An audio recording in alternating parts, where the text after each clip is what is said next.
कुछ physical quantities है, let us consider हमने फिजिकल क्वांटिटीज़ ले लिया। डेंसिटी का बेसिक फॉर्मूला, डेंसिटी को रो से डिनोट करते हैं, तो इसलिए rho is equals to mass upon volume. ये आपने 10th तक की क्लासेस में पढ़ा होगा, ठीक। तो मास अपॉन वॉल्यूम, मास को रिप्रेजेंट, मास फंडामेंटल क्वांटिटी है, उसका यूनिट फंडामेंटल किलोग्राम, और ये वेलोसिटी डेंसिटी था तो मास अपॉन वॉल्यूम है ना, वेलोसिटी नहीं है, मास अपॉन वॉल्यूम है, वी फॉर वॉल्यूम है, तो वॉल्यूम का यूनिट क्या हो जाएगा, SI unit, fundamental unit cubic metre, इसलिए केजी पर मीटर क्यूब ऐसा लिखा हुआ है।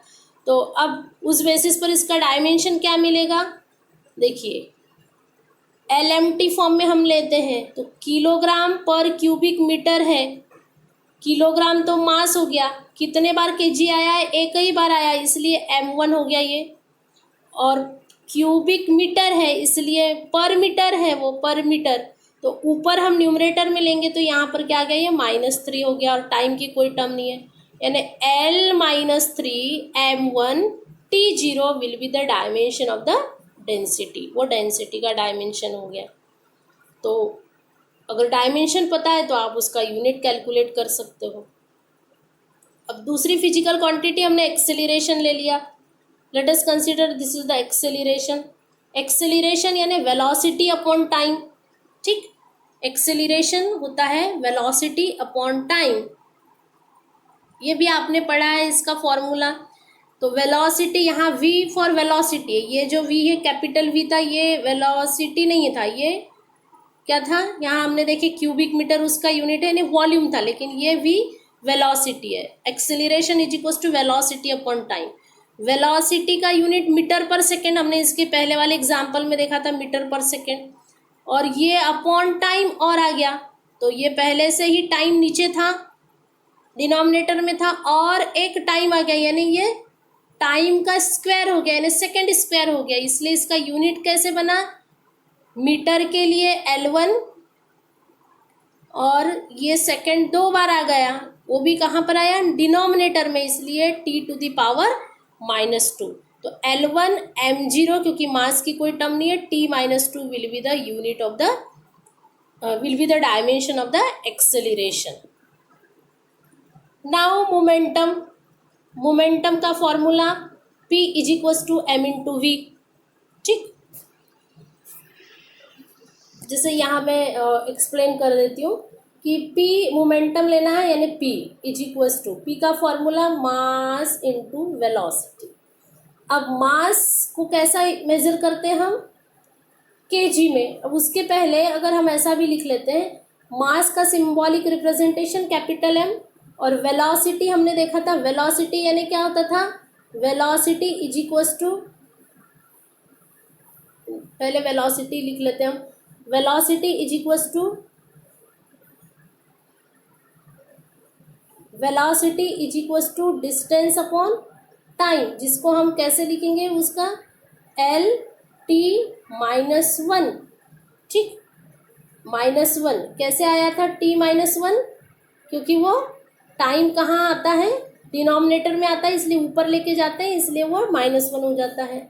अब मोमेंटम का formula P is equals to mass into velocity, तो अब इसको हम कैसे लिखेंगे, ये लिख लिया हमने स्क्वायर ब्रैकेट, मास के लिए कैपिटल M, वेलोसिटी के लिए L-T-1, यानी m1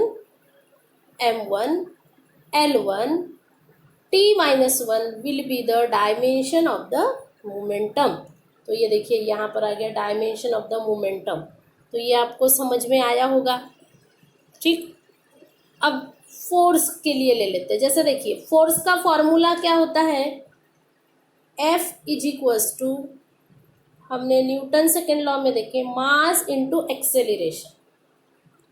अगेन एक्सेलरेशन यानी क्या है, वेलोसिटी अपॉन टाइम, देखिए इसके पहले वाले में हमने देखा था यहाँ पर ये, तो उसका वेलोसिटी अपॉन टाइम के हिसाब से उसका डायमेंशन क्या मिला था, L1 m0 T-2, ठीक।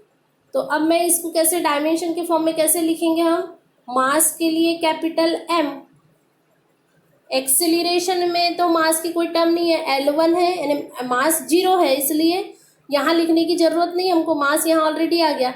तो अब L1T-2, L1T-2 ऐसे स्क्वायर ब्रैकेट, तो ये M1 L1T-2 will be the dimension of the force. ये फोर्स का डायमेंशन हो गया। उस बेसिस पर उसका यूनिट M1 यानी मास, तो मास का यूनिट क्या होता है kg। लेंथ, यहाँ पर ये है लेंथ, उसका यूनिट क्या होता है SI मीटर, तो मीटर, और सेकेंड टू द पावर -2 आ जाएगा फिर ऐसा। तो ये उसका यूनिट बनता है फोर्स का, basic unit on the basis of the dimension. लेकिन as it is given by the Newton, इसलिए यहाँ पर डायरेक्ट हम फोर्स का यूनिट क्या लिखते हैं, न्यूटन लिखते हैं, और उसको कैपिटल N से डिनोट करते हैं। ठीक, वैसे ही अब यहाँ और एक दूसरा फॉर्मूला दिया, इम्पल्स।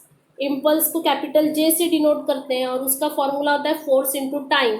तो अभी हमने फोर्स का डायमेंशन लिए थे L1 M1T-2, और उसमें अब टाइम मिला देंगे, यानी कैसा होगा देखिए, यानी capital J is equals to क्या हो गया, फोर्स इनटू टाइम। फोर्स का डायमेंशन अभी हमने देखा था M1 L1T-2, और ये अभी और एक T यहाँ पर आ गया T1, तो ये -2 है, तो ये -2 और ये +1, यानी अब यूनिट डायमेंशन कैसा बनेगा, M1 L1 और ये T-2 और ये +1, यानी यूनिट क्या आ जाएगा -1। ठीक, T का। तो अब इसका मतलब dimension of the impulse is equals to क्या मिलेगा, M1 L1T-1, ये हो गया। तो इसलिए ये यहाँ पर लिखा हुआ है L1 M1T-1 will be the dimension of the impulse. Work का डायमेंशन ऐसा ही, work is equals to force into displacement. ठीक, तो फोर्स फिर से हम लेते हैं, वर्क इज इक्वल्स टू क्या है,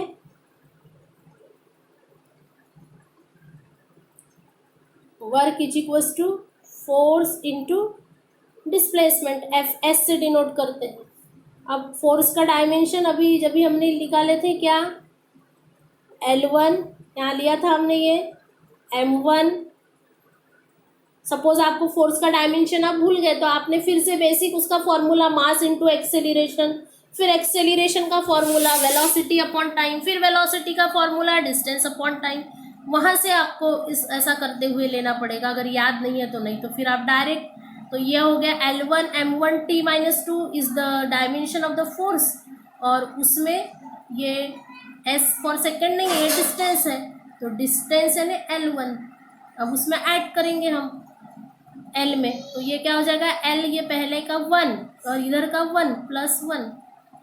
ठीक, और M1 1 ही रहेगा ये, और ये T-2, यानी डायमेंशन क्या बनेगा, L2 M1T-2 will be the dimension of the work. आ गया, L2 M1T-2 will be the dimension of the work. तो इस तरीके से यहाँ मैंने आपको एक्सप्लेन करने की कोशिश की।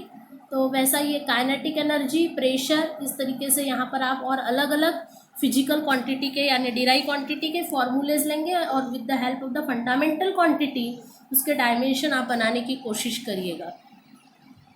तो इस तरीके से वो डायमेंशन एंड डायमेंशनल एनालिसिस यानी डायमेंशनल फार्मूला कैलकुलेट करते हैं। With the help of that we can find out the unit of a given physical quantity.